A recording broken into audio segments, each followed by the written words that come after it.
Yo, what's going on, YouTube? And welcome back to Goal Line Hockey. It's your boy Kevin Forte, and today we are going over some massive news out of the Mile High City. Today we're taking a look at the defending Stanley Cup champion Colorado Avalanche re-signing Nathan Mackinnon. Nathan Mackinnon, ladies and gentlemen, is the new highest paid player in the National Hockey League. We're going to go over that today. So let's get into it. So Nathan Mackinnon signs an 8-year deal. Again, highest paid annual average valued contract, $12.6 million per season for Nathan Mackinnon. That contract comes out to $110 million. Massive contract here for Nathan Mackinnon. No surprise for the Colorado Avalanche. And, when they won the Stanley Cup and going into this summer, there was some question about what could McKinnon's next contract look like. And he didn't take a discount. And you can't necessarily blame him for that. This is one of the best players in the entire league. And when you look at where Nathan MacKinnon sits today, this is a guy he's a great role model for this next generation, and especially hockey players, but just, sports fans in general. Nathan MacKinnon is a guy that's always played second fiddle to Sidney Crosby, right? And he's always been the second guy behind Crosby and hasn't won the Cups, and obviously the connection with Cole Harbor and how things started off in Colorado, and then things took a huge dive, and then all of a sudden Avalanche now become the favorites and then win a Stanley Cup. I mean, it has been an up and down career for Nathan MacKinnon so far, but he gets his payday. He gets hit with the pay dirt. Nathan MacKinnon, and this is the details of the deal, the 27-year-old Nova Scotia Halifax native signed a massive contract, and when you look at the actual contract, which is kind of interesting. Okay, so right now, he is on the final year of his current contract, a full no movement clause, a 7-year, $44.1 million contract he signed back with Joe Sakic back in July of 2016. The annual cap hit for Nathan MacKinnon on that deal was $6.3 million per season with a small no signing bonus. I'm going to assume that's performance bonuses. $6.3 million base salary. Now, the interesting thing is, in this contract that he signed the other day, it is exactly double that contract per season.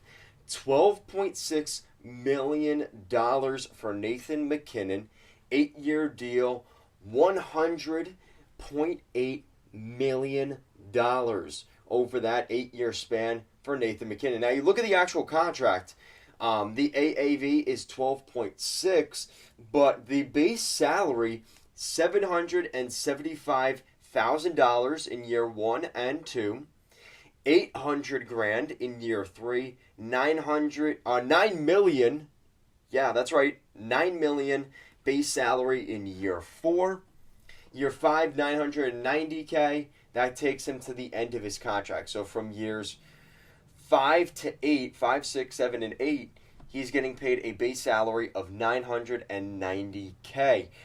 But then there's the signing bonuses. So the first 2 years of the signing bonus, every year on July 1st, he will be getting $15 million, $15.725 million for the first 2 years.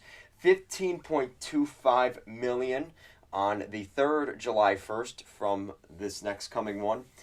$3 million, 8.91 up until the end of the deal. So Nathan MacKinnon, this is a very heavy signing bonus heavy contract.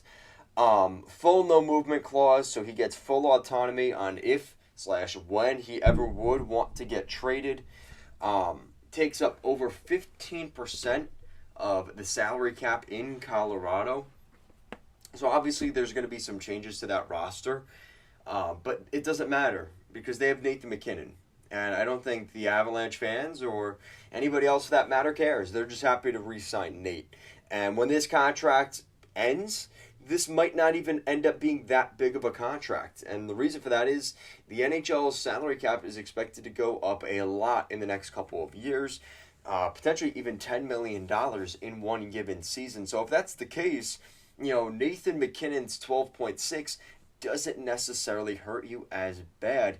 And that 15% salary of the team's roster ends up going down to maybe 10% of the team's cap hit, and it ends up helping out a decent amount. So we'll see what happens overall. I think Nathan MacKinnon and the Avalanche, listen, winning the cup doesn't hurt the case too much for Nathan MacKinnon, but he's a horse. There's a guy that's just a really good hockey player. I actually had the chance to see him last year against the New York Islanders.